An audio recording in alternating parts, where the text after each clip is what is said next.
Graça e paz.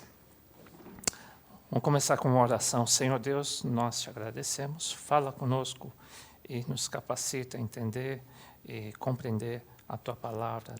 Nos revela, abre as nossas mentes e corações, em nome de Jesus. Amém. A aula de hoje, eu vou dar uma introdução sobre a guerra espiritual. Mas antes de desenvolver esse assunto, eu queria dar uma visão mais panorâmica, tá? Bem, essa oração de Jesus que ele diz assim: não nos deixes cair em tentação, mas livra-nos do mal, pois teu é o reino, o poder e a glória para sempre. A tentação é proveniente de Satanás. Existe uma guerra espiritual entre Deus e o diabo, seus demônios e o pecado está junto nesse pacote, tá? E o diabo vai sempre te tentar. Então, essa oração diária que teríamos que fazer é a oração do Pai Nosso. E Jesus mesmo nos ensinou, né? Ele também foi tentado. Então, provavelmente não, nós seremos tentados sempre. E sempre ele vai colocar uma arapuca para que você, um passarinheiro, para que você caia também. Então, isso é um ataque constante de Deus de um lado, do diabo de outro. E eu faço parte do povo de Deus. Então, o foco principal do diabo é com a noiva de Cristo, que é a igreja. Então, você é o foco principal para que ele possa te destruir. É a maior maneira do diabo atingir aquilo que Deus ama, que é a sua noiva, que Jesus ama, que é a sua noiva, a sua igreja, tá bom? Você é o alvo. Então, é uma oração diária que teríamos que fazer. Deus, não nos deixe cair em tentação. Ou seja sempre vigilante, tá? E nesse estudo de hoje, que nós vamos começar daqui a pouco, nós temos que saber separar ou discernir.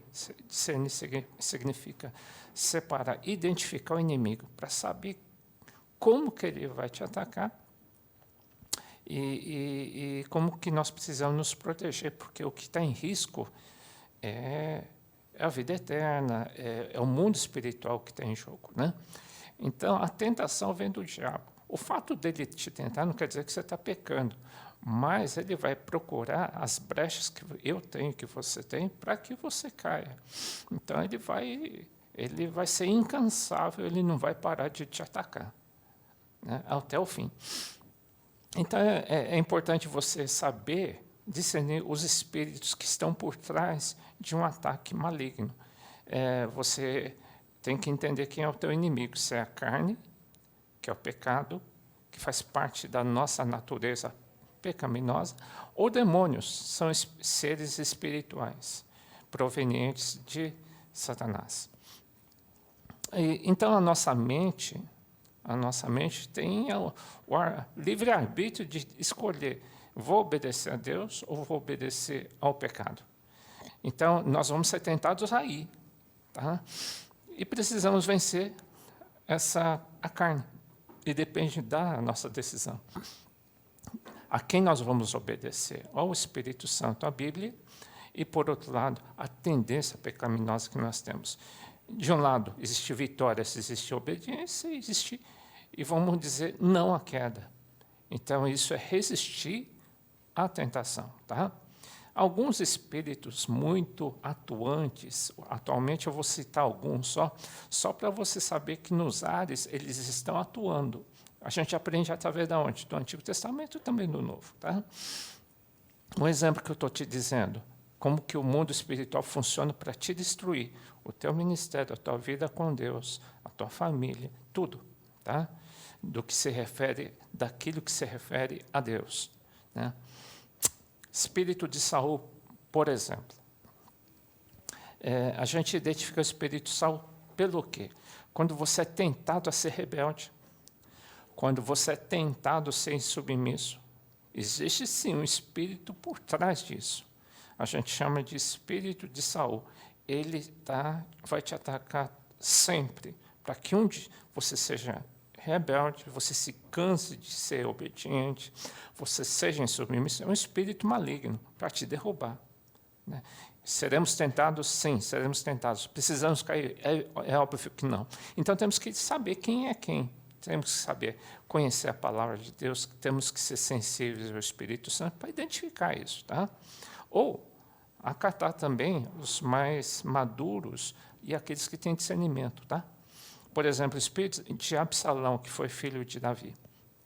Ele tinha um sentimento e a tentação de usurpar o reinado do seu próprio pai.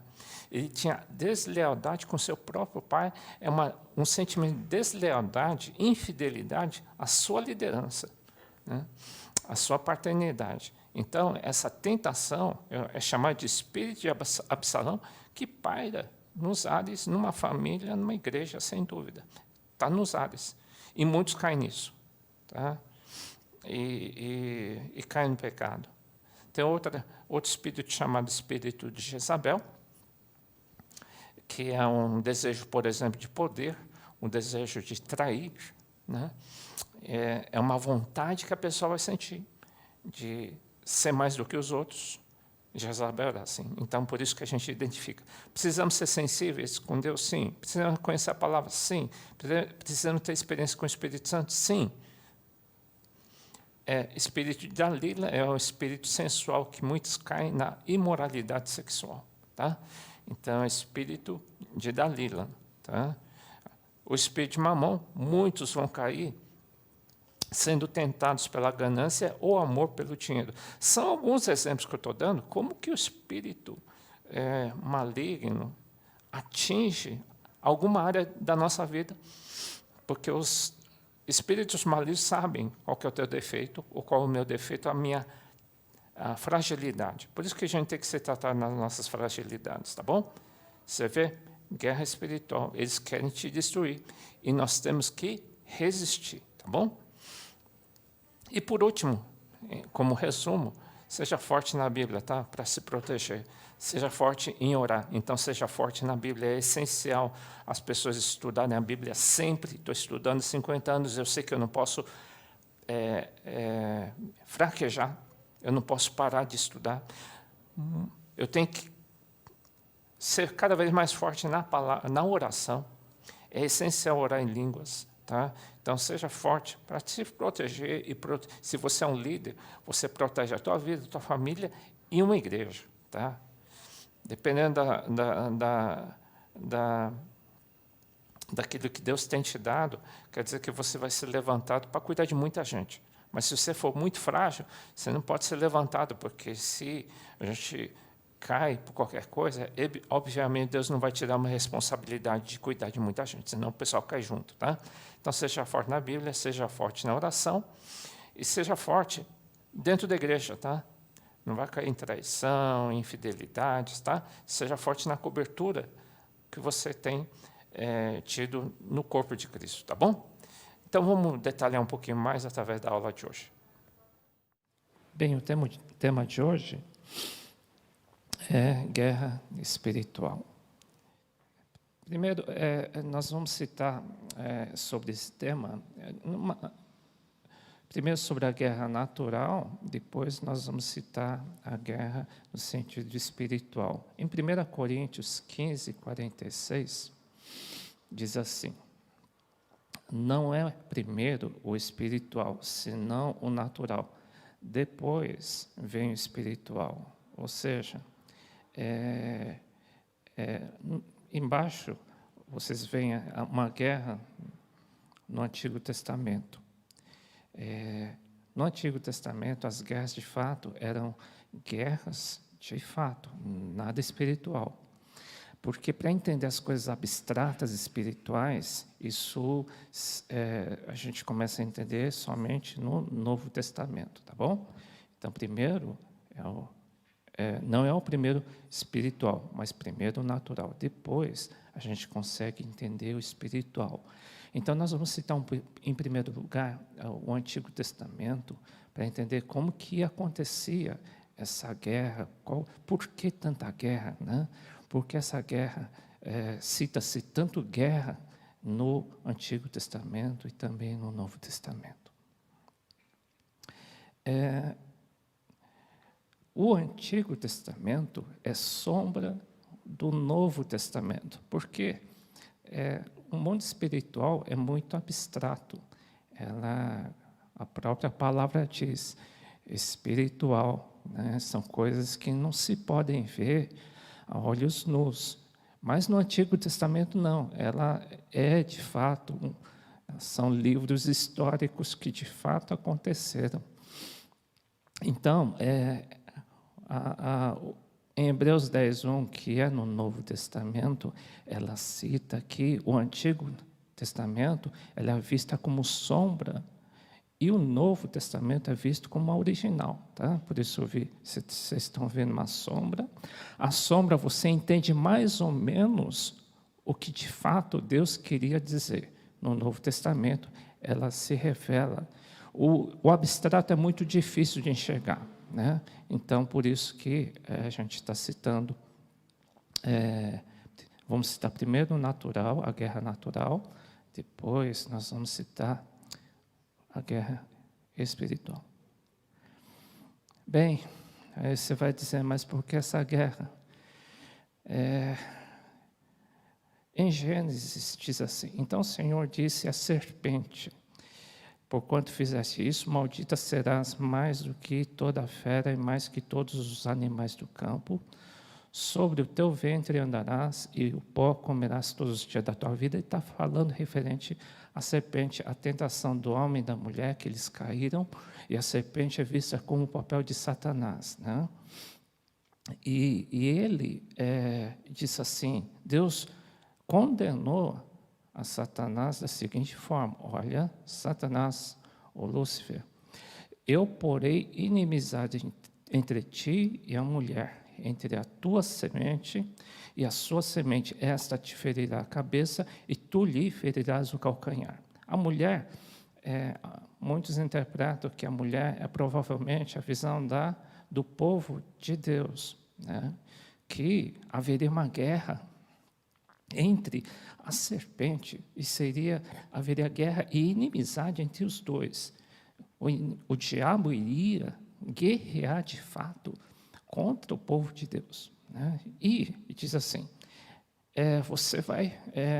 esta te ferirá a cabeça, e Satanás vai ferir, mas um dia a igreja vai pisar, o povo de Deus vai pisar a sua cabeça. Então, ele já está avisando desde Gênesis que haveria essa guerra. Aí você diz, mas de onde apareceu esse Satanás aí? Quem é ele? Deixa eu ver. Isso. Bem, de acordo com o profeta Ezequiel 28, ele teve uma visão que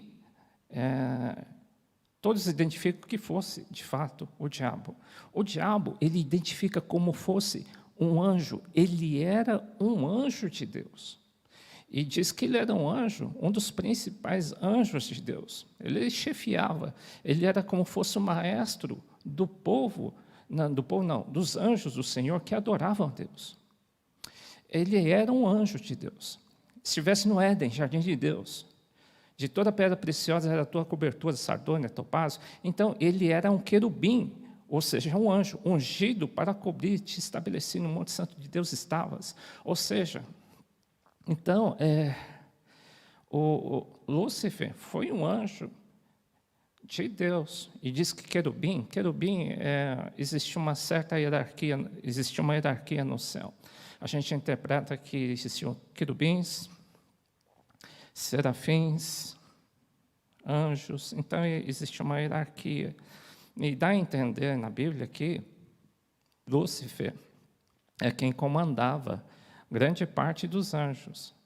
E provavelmente alguns estudiosos acham que entre o versículo 1 e 2, ou naquele período antes da formação do homem, provavelmente houve uma rebelião nos céus, onde Lúcifer fez a cabeça dos anjos. Olha, Lúcifer era um anjo muito ligado a Deus. Ele conhece muito a Deus.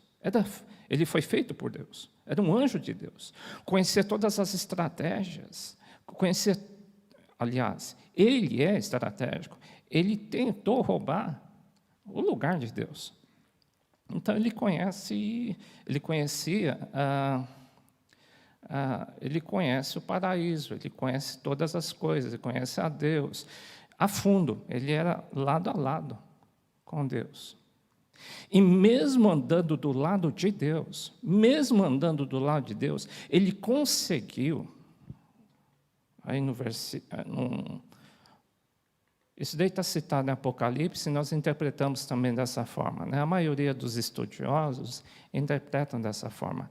O que ela está dizendo aí? Que provavelmente 1/3 dos anjos foram convencidos por Lúcifer a se rebelar e fazer parte do time dele. Então faz parte de Lúcifer roubar, é um sentimento de Lúcifer, roubar a glória de Deus. Ele queria tomar o lugar de Deus e Deus o expulsou.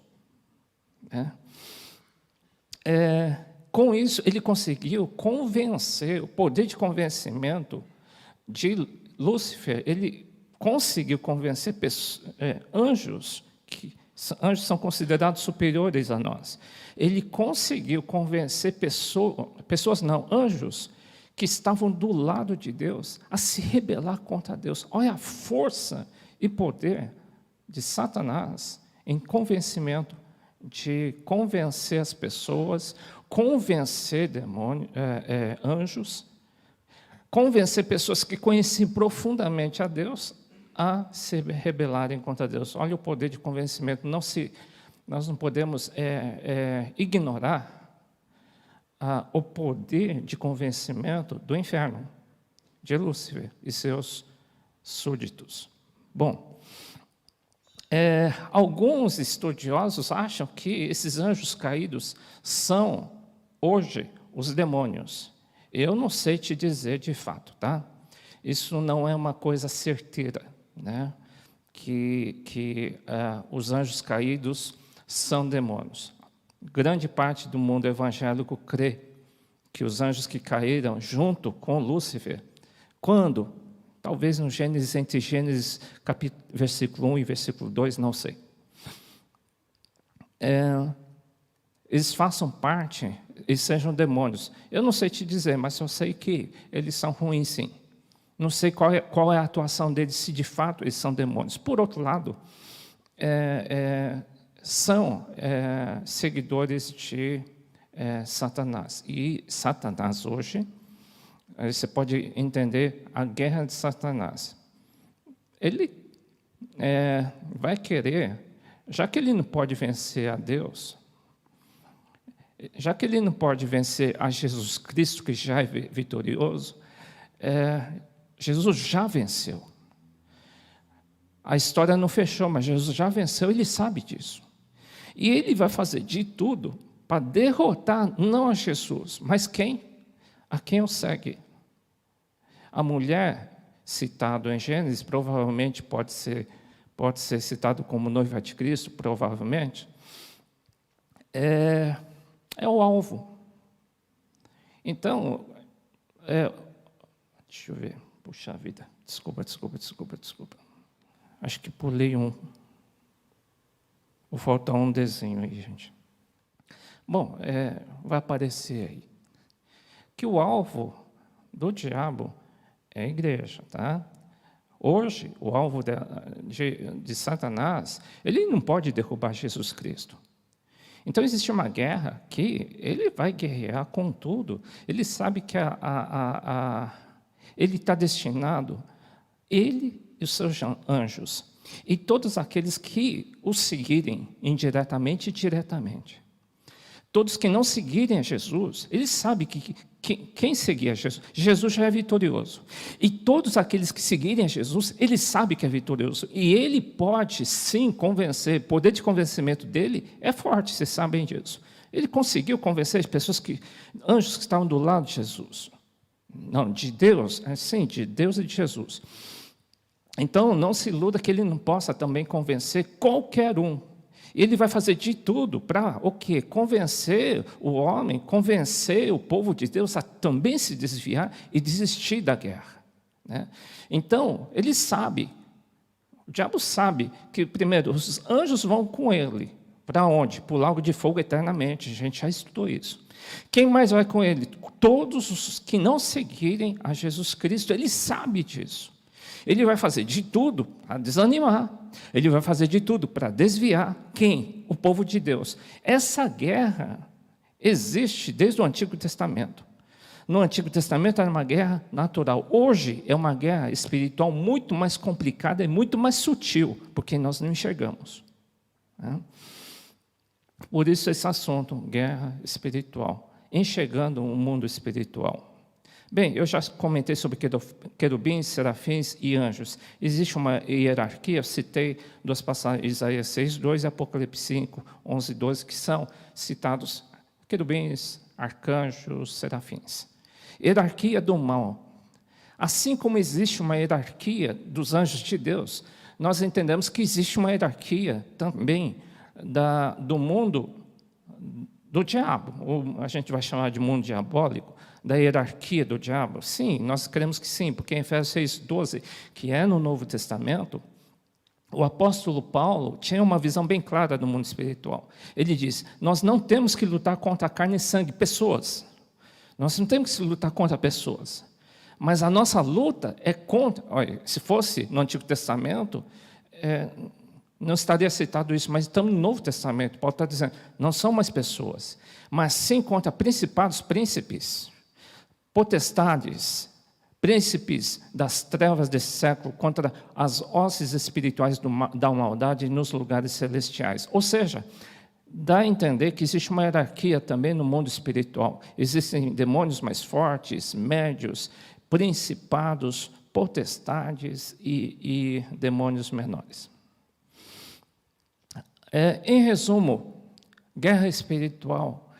Quem são, então, os nossos inimigos? Paulo diz, não são pessoas. Não são pessoas. No Novo Testamento, vocês vão encontrar dois tipos espirituais de guerra. Primeiro, nós citamos agora, inimigos espirituais são espíritos chamados espíritos imundos ou demônios, que são principados, potestades, dominadores do mal, é o diabo e seus demônios. Isso a gente citou, a própria Bíblia diz claro. Segundo inimigo, é chamado de carne. Existe uma guerra entre o homem interior e o homem exterior. Essa é uma guerra, carne ou pecado, que se chama ego, orgulho, vaidade, egoísmo. Em Gálatas 5,17 diz, a carne luta contra o Espírito Santo. Carne tem sentido de pecado. E, de fato, o pecado e o diabo, o que eles são? Eles são aliados. Eles andam juntos. Por causa do pecado do homem, o diabo tomou força. O pecado dá força ao diabo. Quem peca é dominado pela força do diabo. Assim foi com Adão e Eva. É um princípio, Gênesis, é princípio, é como fosse matemática, que o pecado está totalmente ligado às forças do diabo, tá bom? Por isso que isso eu sei desde adolescente, eu tenho consciência disso, desde antes dos 18, 17, 16 anos, dentro da igreja, estou desde a igreja desde os 12. Eu tenho consciência desse versículo, eu entendi bem, porque diz que a nossa luta não é pessoal. Eu aprendi a nunca levar a mal pastores, nunca levei a mal cristãos, mesmo fazendo coisa errada, contra mim ou contra qualquer pessoa. Porque eu sei que, mas a pessoa está sendo usada pelo diabo. Sim, É isso que você tem que entender, que o mundo é espírito. A guerra hoje, depois que você se converte a Jesus, você está no time que você vai ganhar com certeza. Jesus vai vencer, ele já é vencedor. E se você ficar do lado dele, não tem erro. Esse é o detalhe. Não tem erro se você estiver com Jesus Cristo, porque o diabo sabe que ele já venceu. E quem estiver com ele, lógico, já faz parte da vitória. Com certeza tem a vitória. Ele vai fazer de tudo para que a pessoa desista, né? Que as pessoas... E uma das estratégias é gerar briga ou guerra entre os próprios cristãos, para eles se degladiarem. É uma estratégia do inimigo, é uma estratégia de guerra espiritual. E Paulo falou, não, a sua guerra não é pessoal. Então, nunca, acho que eu aprendi a não levar a mal, a não levar para o lado pessoal, a não me ofender por nada. Né? Eu não levo para o lado pessoal. Eu não fico me moendo por dentro porque eu estou vendo que alguém está mentindo, alguém está me traindo, alguém está me aprontando, alguém está me armando alguma coisa pessoalmente. Eu não levo a mal. Porque os nossos inimigos são espirituais, mas o diabo que está por trás, sim, então ore para que ele seja liberto do diabo. Isso sim. Isso sim. Eu não me permito deixar ser machucado por nada. Porque eu sei que é isso que o diabo intenta a fazer na tua vida e na minha. Eu vou voltar no Antigo Testamento, comparativo do Antigo Testamento de guerra espiritual. Tem vários. Eu vou citar rapidamente Moisés eu não sei porque eu coloquei primeiro, tá? Moisés e as pragas. Conquista da terra dos inimigos em Josué. Nós estamos estudando Josué. Que lá cita que Josué vai começar a conquistar. Né? E está dizendo, vocês têm que destruir todos os seus inimigos. Moisés, as 10 pragas do Egito, daqui a pouco eu vou citar, são deuses que Deus estava querendo envergonhar cada deus maligno do Egito. Cada praga representava um espírito. Terceiro, restauração do templo e muros com Neemias, que a gente vai dar para entender a diferença da alma e do espírito. E outros principais na Bíblia e espíritos territoriais. Vamos lá.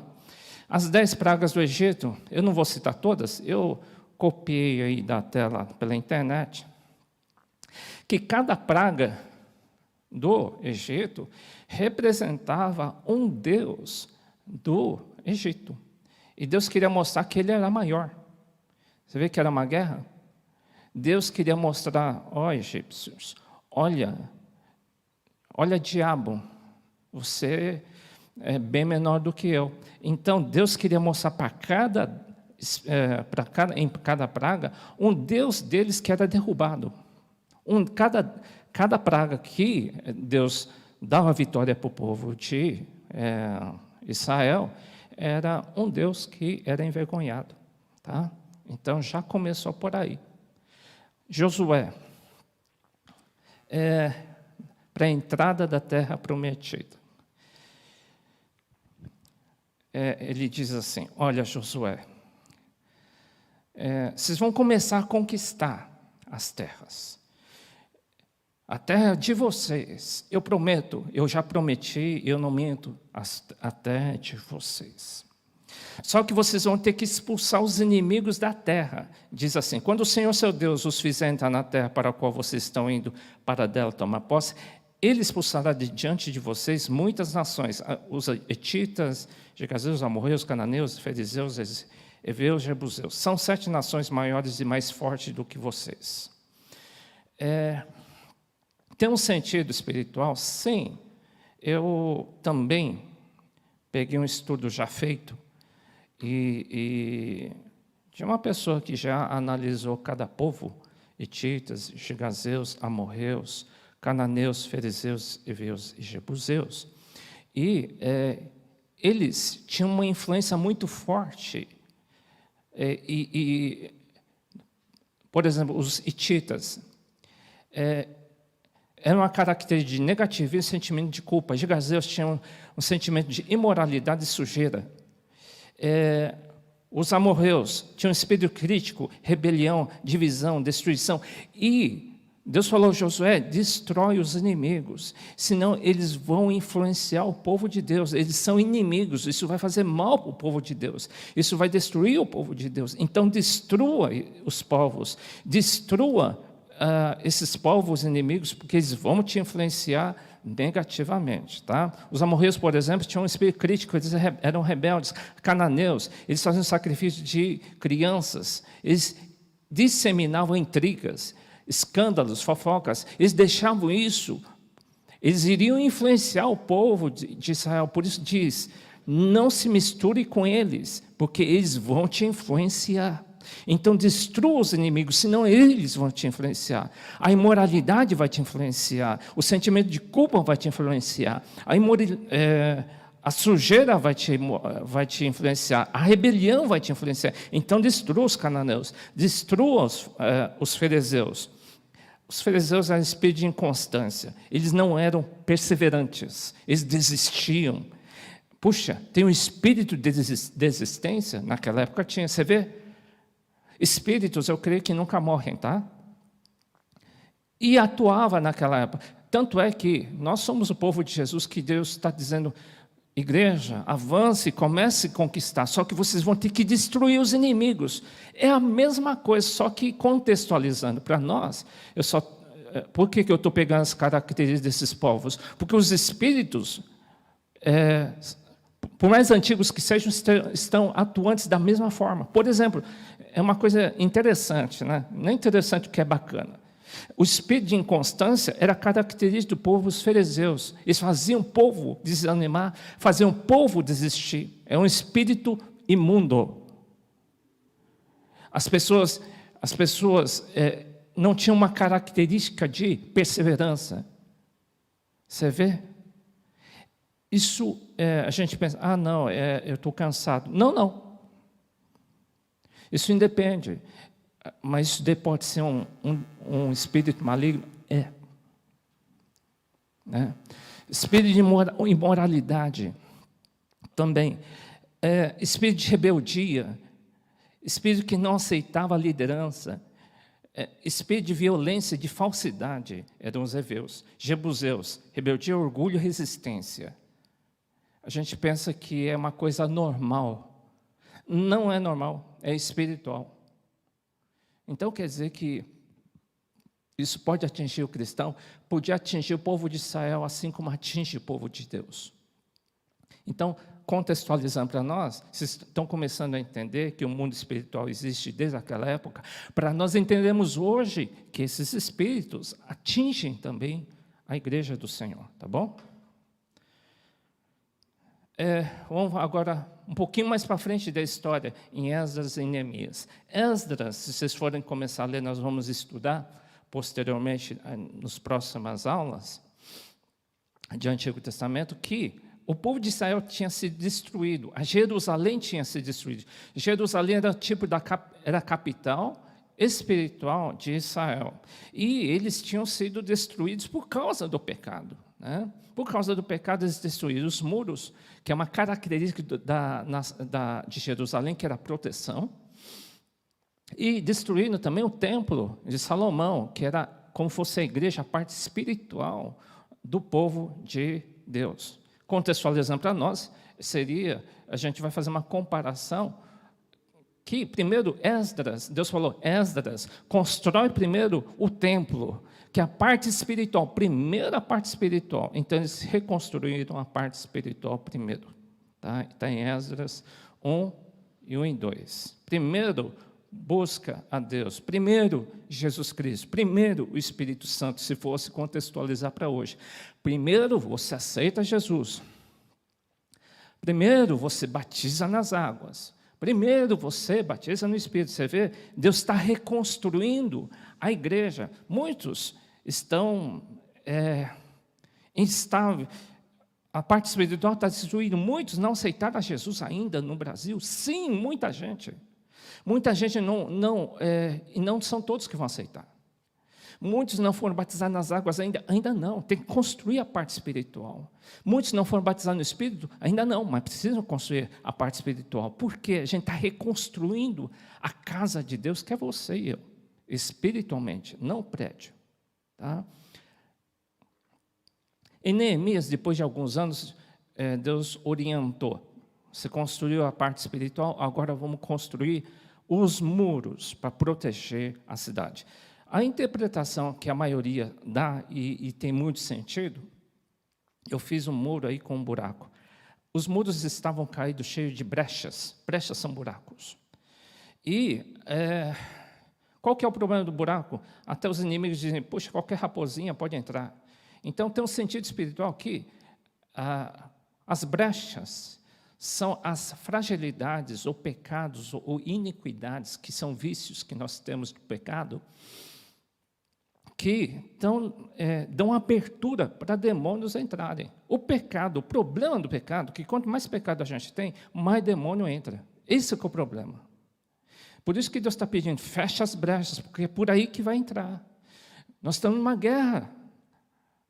E alguém vai vencer, Jesus vai vencer.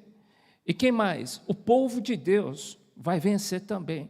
Puxa, mas eu não consigo vencer. Vai conseguir, é só perseverar. É só perseverar, só andar do lado de Jesus, porque Ele vai vencer.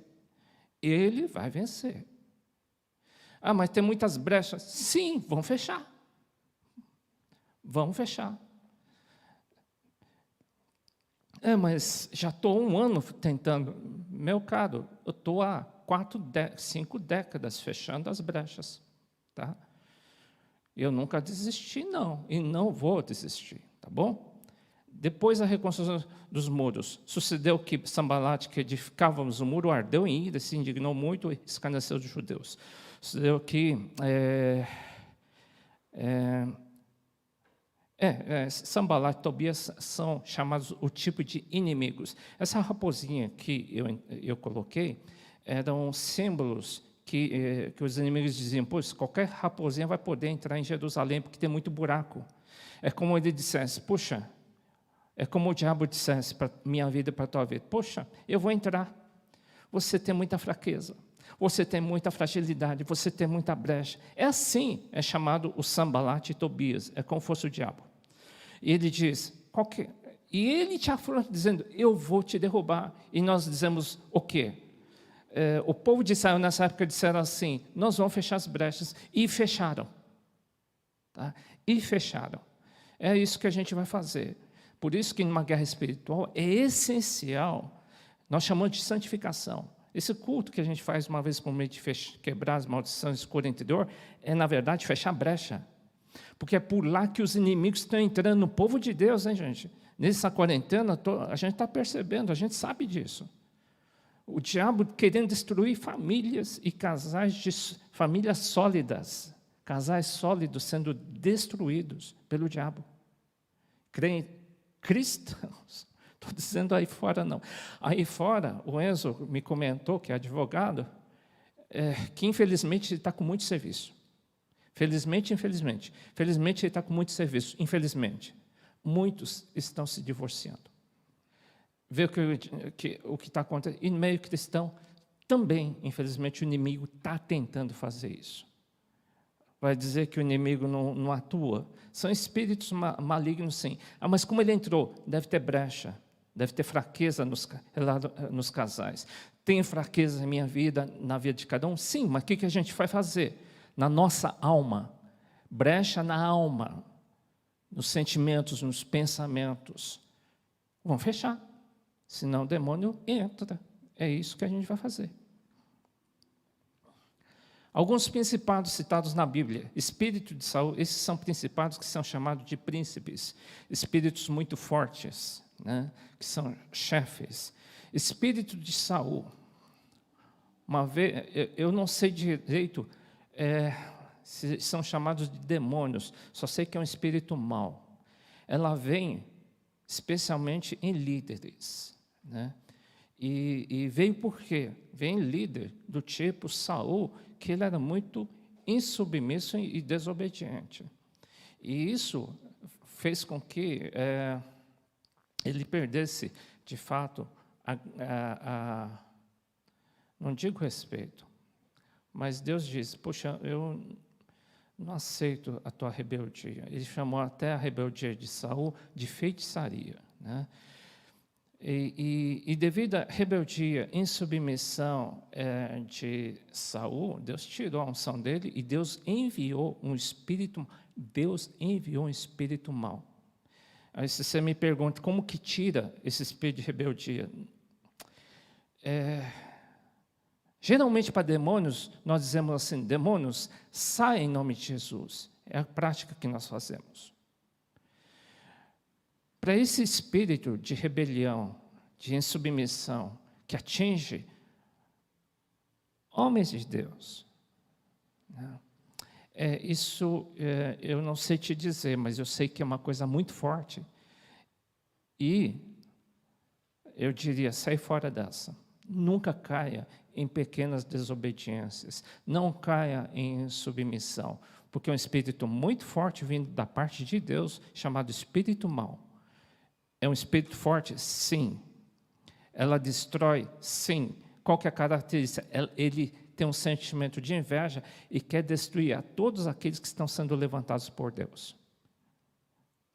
Ele sente intensa inveja daqueles que estão se levantando. É um espírito maligno, tá? Jezabel era uma mulher, esposa de Acabe. A fragilidade deles era que Acabe era muito fraco como marido, né? É um espírito de poder, de rebelião, de traição muito forte.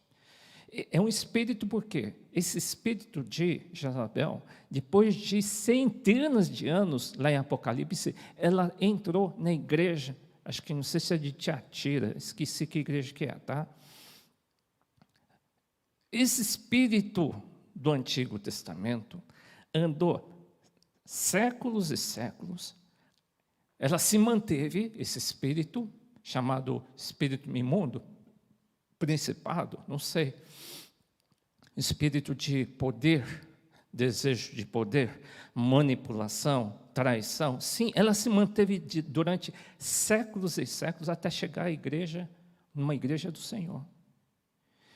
E é um espírito extremamente forte e destruidora e que gera divisão e gera traição. É uma característica. Gera prostituição espiritual, deslealdades, tá? E isso está até hoje, andou centenas e centenas de anos e está hoje nas igrejas também atuando com muita força. É um dos espíritos mais fortes atuando nas igrejas no mundo inteiro. E nós temos que identificar o mundo espiritual, temos que identificar que existe isso. Por isso nós precisamos conhecer bem a Bíblia para entender o mundo espiritual. Dalila é sedução sexual. Ela tentou seduzir Sansão e tirar a unção. Isso atuou e atua até hoje, esse espírito de sedução sexual. Atinge líderes, pastores, qualquer um. E tem derrubado muita gente. Teve períodos que derrubou mais. Até que as igrejas, os pastores ficaram mais cuidadosos, os líderes cuidaram mais acerca desse espírito. Homens e mulheres de Deus se cuidaram melhor. Mesmo assim, é sutil e ele atinge com muita força. Tá? Mamon é o que mais tem atuado atualmente no mundo cristão. O que é? É amor muito forte ao dinheiro, né? É um principado, sim. Mesmo homens e mulheres podem ser acometidos com esse espírito, sim. Assim como é acometido com Dalila, Jezabel, o espírito de Saul, Mamon também atinge. Muitas igrejas, que o desejo pelo dinheiro é muito forte. Mais forte do que a presença de Deus, às vezes pode ser. É possível, claro, está citado, que o amor ao dinheiro é a raiz de todos os males. E é um Deus, é um espírito maligno muito forte, é um principado, nós entendemos. Hoje, nas igrejas cristãs, é um dos espíritos mais atuantes e fortes na igreja do Senhor. Tá? É um principado. Espíritos territoriais. eu citei a maior parte do Antigo Testamento. Mamon é citado no Novo Testamento por Jesus. Tá? Esses espíritos territoriais, nós queremos que exista. Né? Não é muito citado, mas nós cremos que exista. Está em Daniel 10:13 que existia um príncipe numa região da Pérsia. Então, eu acredito que sim. Eu acredito que sim. Aqui no Morumbi, por exemplo, que a gente as nossas igrejas, muitas estão nessa região. Se você me perguntar, existe um principado em cima dessa região? Eu creio que sim. O que o principado faz? Faz com que as pessoas não se convertam. Faz com que o pecado domine e que as pessoas não se acheguem a Jesus Cristo. De fato, Morumbi é uma região bem difícil. Bem difícil. Né? Se você perguntar, nós vencemos? Eu tivemos muita vitória, não. Né? Eu creio que ainda não. Né? Só que a guerra não acabou. A guerra não acabou. Né? Eu creio que em cada região existam espíritos malignos, assim, regionais. Eu creio que sim. Aqui no Morumbi, eu creio. Tem alguma coisa nessa redondeza que as igrejas não avançam muito. O Espírito Santo não se move com muita força. E não existem muitas pessoas sendo salvas. Não conquistamos muito. E o pecado ainda é forte, é muito forte ainda. Tem regiões piores? Sim, deve ter.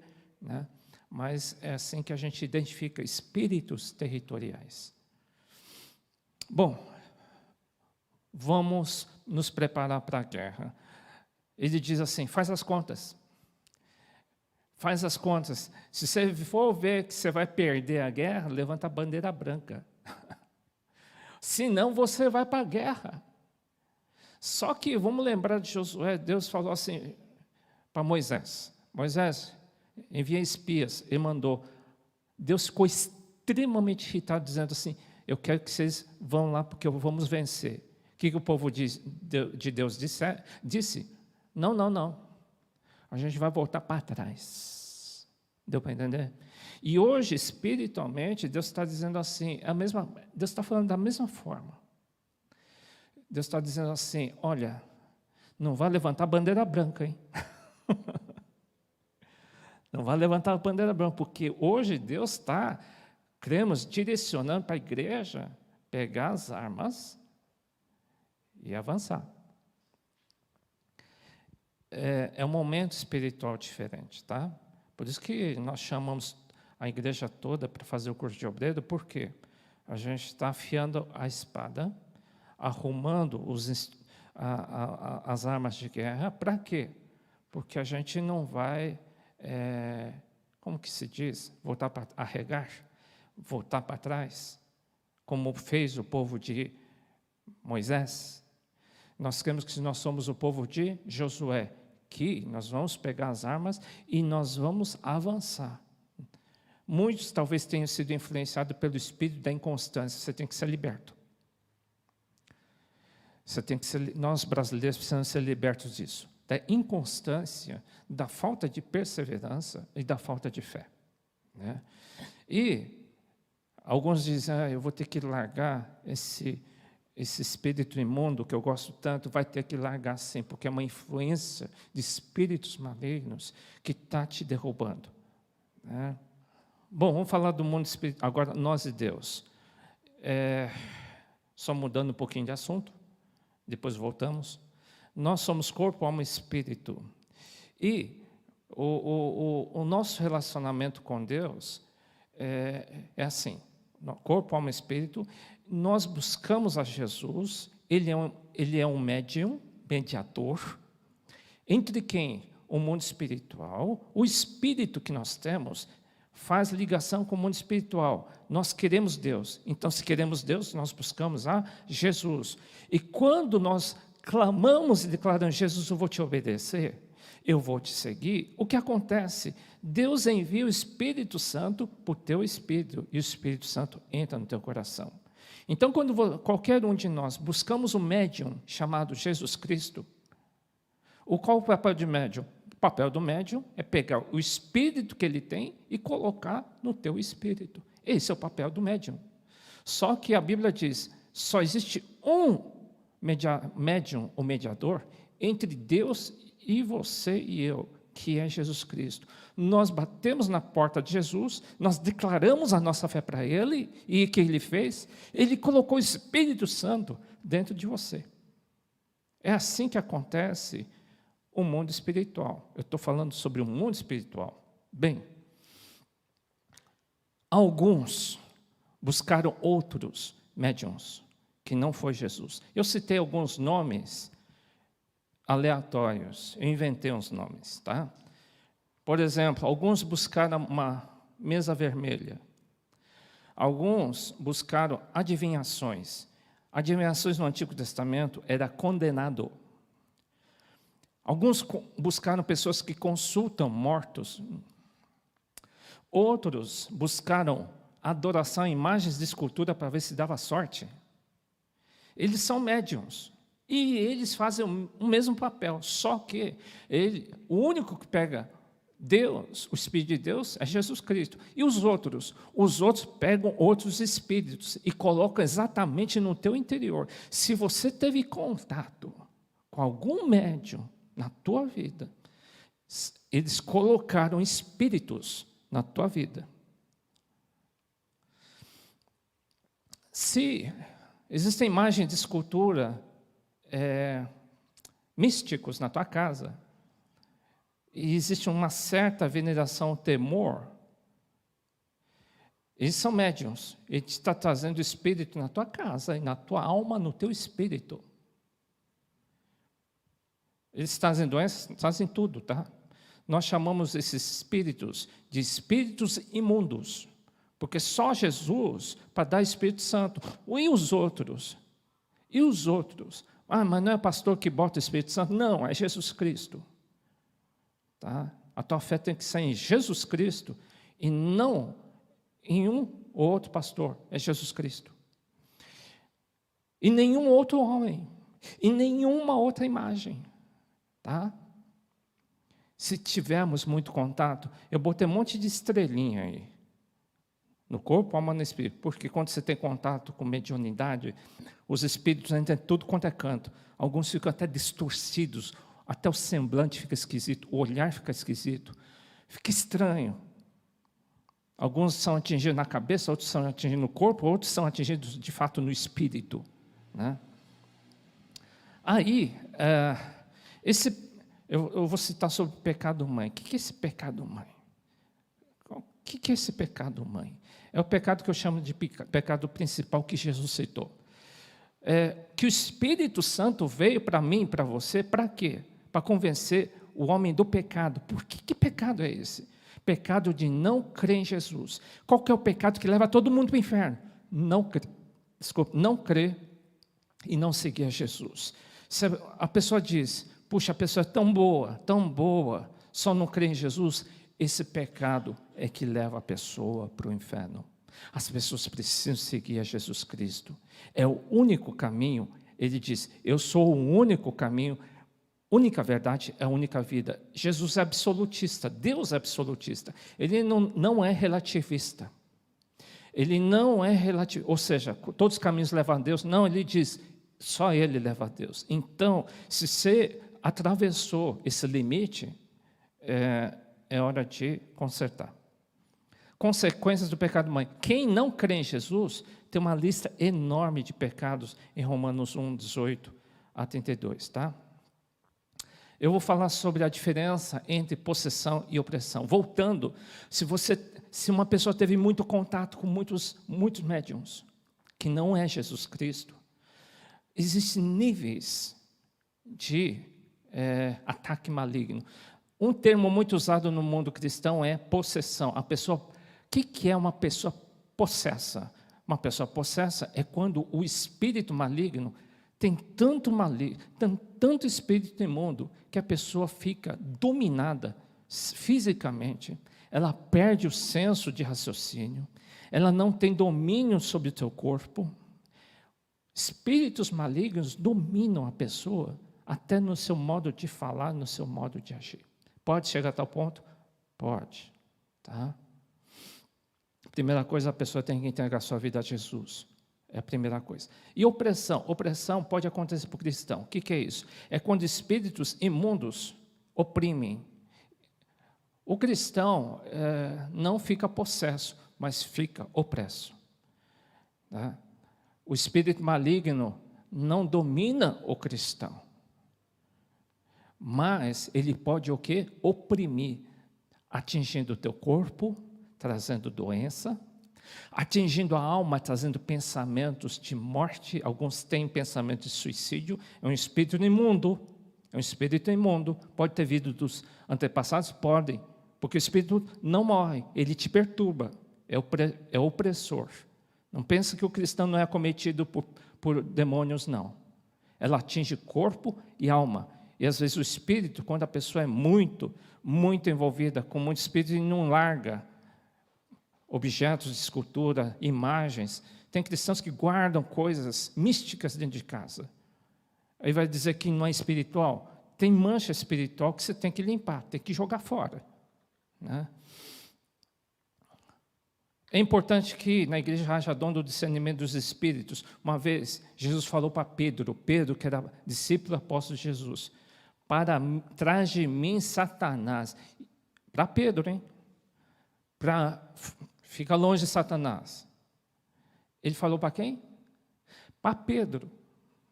Né? Como é sutil, porque o diabo colocou sentimentos em Pedro, dizendo assim: imagina, Jesus, imagina que você vai sofrer.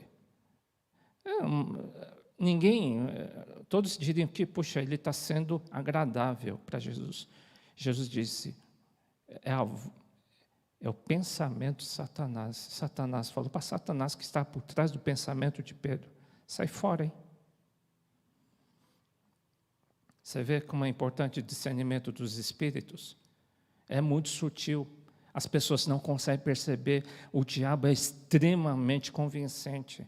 Poxa, convenceu 1/3 dos anjos. Acho que ele não vai nos convencer, não vai nos enganar. Muita gente está enganada, sim, porque está ouvindo muito a voz do diabo, tá? Ministrando a libertação. Eu vou citar uma passagem que Jesus citou. Quando o espírito imundo sai de um homem, passa por lugares áridos procurando descanso, não encontrando, diz: voltarei para a casa de onde saí. Quando chega, encontra a casa varrida em ordem. Então vai e traz outros 7 espíritos pior do que ele, entrando, passam a viver ali. Ou seja, o final daquele homem é pior do que o primeiro. Ou seja, o que é isso? Né? Nós recomendamos que, se a gente for orar por alguém para a libertação, a gente priorize para a pessoa aceitar Jesus Cristo primeiro em seu coração. Mas ele está cheio de espírito maligno, eu sei, você também sabe. Tira alguma coisa de leve para ele, para que ele sinta alívio. Porque se ele não se firmar na igreja, se ele não se batizar nas águas, e ele sair da igreja, e voltar para o caminho antigo, o demônio diz, vai chamar os companheiros dele e vai voltar 7 vezes pior. Tá? Então, por isso, o cuidado que nós temos de que a pessoa, de fato, primeiro conserte a sua vida espiritual, como Esdras, depois conserte os muros. Deu para entender? Então, primeiro, conserta a tua vida espiritual. Vamos consertar a vida espiritual das pessoas. Eles precisam aceitar Jesus. Precisam batizar primeiro. Depois, vamos fechar os muros para que o diabo não a destrua novamente. Tá? E o que ministra? Vão aprendendo já. Um dia você vai ministrar o que talvez você esteja ministrando já. Você vai orar. Primeiro você tem que conhecer bem a Bíblia, tá? Esteja debaixo da cobertura de uma igreja e autoridade. Não faça se você não tiver cobertura. Se você tiver cobertura, o diabo vai perceber logo, é mais perto que nós. Ele vai te enxergar e falar, ele nem tem igreja. É um alvo fácil. O diabo vai te derrubar, meu caro. Ele é chamado de valente. Só alguém mais valente do que ele pode vencer, que é Jesus Cristo, o Espírito Santo. Mas se ele for ver uma brecha na tua vida e você não tem igreja, e você está fazendo individualmente, achando que pode, Os demônios são mais fortes. Deus falou para Josué, Josué, você vai entrar nessa guerra, mas os inimigos são mais fortes do que vocês, hein? Vocês precisam ter quem? Deus na frente. Você precisa estar coberto, tá? Você tem que estar debaixo de igreja. Jesus autorizava os seus discípulos, ele autorizava os discípulos a expulsar demônios. E eles expulsavam na autoridade de Jesus. Jejum e oração é essencial para a tua vida. Seja limpo, sem pecado. Mas o que eu faço? Confesse antes de ministrar. Seja limpo com a tua esposa. Seja limpo na tua vida, sem pecado. Como que eu vou ficar? Confessa. Tá? E faça um lugar apropriado. Não faça na tua casa, não, porque os espíritos ficam soltos. Né? E se tiver criança, pessoas de idade lá, você fica expulsando da tua casa, dá de atingir pessoas fragilizadas na tua casa. Então vai em lugar apropriado. Ministração de libertação tem lugar apropriado. Vai na igreja. Tá? Alguns inimigos da alma são várias, que é moralidade sexual, impureza, são brechas. Idolatria, feitiçaria, ódio, discórdia, ciúme, ira, egoísmo, dissensões, facções, inveja, embriaguez, orgias, coisas parecidas. Tá? São os inimigos da alma, são a fragilidade, são as brechas, tá? É a carne. Alguns espíritos imundos, nós citamos vários hoje, né? Espírito de roubo, mentira, amargura, engano, violência, doenças psicossomáticas e físicas, pode vir por causa disso, sim, né? Os espíritos malignos em forma de doenças psicossomáticas fortes, tá? Bom, vamos nos vestir apropriadamente. Em Efésios 6, 13 a 18, ela diz que você tem que estar como soldado. Como? Calçar os seus pés na preparação do Evangelho, escudo da fé, capacete da salvação, espada do Espírito, que é a palavra de Deus, orando em todo o tempo. Em resumo, seja fiel dentro da igreja. Fique debaixo da igreja, faça tudo que tem que fazer na igreja. Ora, tem que fazer curso de obreiro? Faz. Tem que ofertar? Oferta para não deixar brecha na tua parte financeira. Sem barganha. Jejua. Louva a Deus de coração. Confessa. Se você ofendeu alguém, confessa. Me perdoe, irmão. Confessa, conserta. Tenha uma vida, seja um bom crente. É isso aí. É você estar vestido apropriadamente. Com a armadura de Deus, tá? Nada excepcional. Seja um cristão normal. Nada excepcional. Seja um cristão normal. E não aquele que foge. Aí, meu caro, você está fazendo aquilo que o diabo quer, tá? Na guerra. Soldado que foge é horrível. Bem, nessa autoridade espiritual, não sei qual que é o teu alvo, mas espero que seja bom. Nesse período de 2 anos, a gente pretende formar. Eu inventei esses termos, tá? Eu que inventei, mas tem sentido. Alguns vão ser como fiéis tenentes, né? Espirituais, obreiro. São aqueles que vão conquistar 10 pessoas para Cristo, vão levar 10 pessoas e vai ter paciência de levar 10 pessoas a salvo. Que vão levar 10 pessoas a salvo para a eternidade. Tem esse coração. É o papel do soldado. Soldado tenente. Tá? Mas alguns vão receber uma autoridade maior. Alguns têm um peso de dizer, eu quero mais. É o capitão, ou major, coronel, general. Bom, fiel capitão, eu entendo que seja um diácono, 50. Então, para se tornar diácono ou pastor, eu recomendo que vocês façam seminário. Nós vamos começar o seminário em agosto. Quem estiver fazendo curso de obreiro, pode fazer em paralelo, que nós vamos dar crédito para vocês. Depois a gente explica melhor, tá? Se você sente, puxa, eu sinto que eu tenho um chamado maior. Eu creio que Deus quer que eu avance bem mais. E não levanta a bandeira branca, não, tá? Se levantar, você está dizendo, eu não vou, tá? Mas eu creio que Deus está pedindo para você pegar o escudo, a espada que é a palavra de Deus, está disposto, porque é hora, porque eu não sei quanto tempo mais temos para a volta de Cristo. Pode ser que estejamos no sprint final, tá? E quem tiver com Jesus Cristo, mas será que vai dar certo? Com certeza vai dar certo. Com certeza vai dar certo. Tá? E não seja tímido dizendo assim, acho que Deus não quer nada de mim. Não, isso é timidez. Quem é tímido não vai receber nada e nem vai para o céu. É o problema. Então, seja honesto com Deus. Quando vai ver que Deus quer que você seja... Eu sei que Deus quer que você seja muito mais daquilo que você acha. Tá? Não seja tímido não, hein? Coronel, creio que seja um presbítero, acho que para quem quer avançar mais do que obreiro, eu creio que todos têm que fazer isso, mas Deus sabe de cada um. Faça o seminário, tá? Em paralelo. Aquilo que a gente ia demorar muitos anos para fazer, a gente vai fazer em pouco tempo. Por quê? Cremos que é uma direção do Espírito Santo. Deus está nos falando, faz mais rápido. E não vamos fazer mais rápido. Deus vai te preparar mais rápido. É isso que Ele vai fazer. E o fiel general que vai à frente é Cristo. Nosso general é Cristo. O Senhor dos Exércitos está conosco. O Deus de Jacó é a nossa torre segura. Que diremos, pois, diante dessas coisas? Se Deus é por nós, quem será contra nós? E a vitória é certa. Quem comete o pecado do diabo, porque o diabo peca desde o início. Para isso, o Filho de Deus se manifestou, desfazer as obras do diabo. A gente vai derrubar as obras do diabo.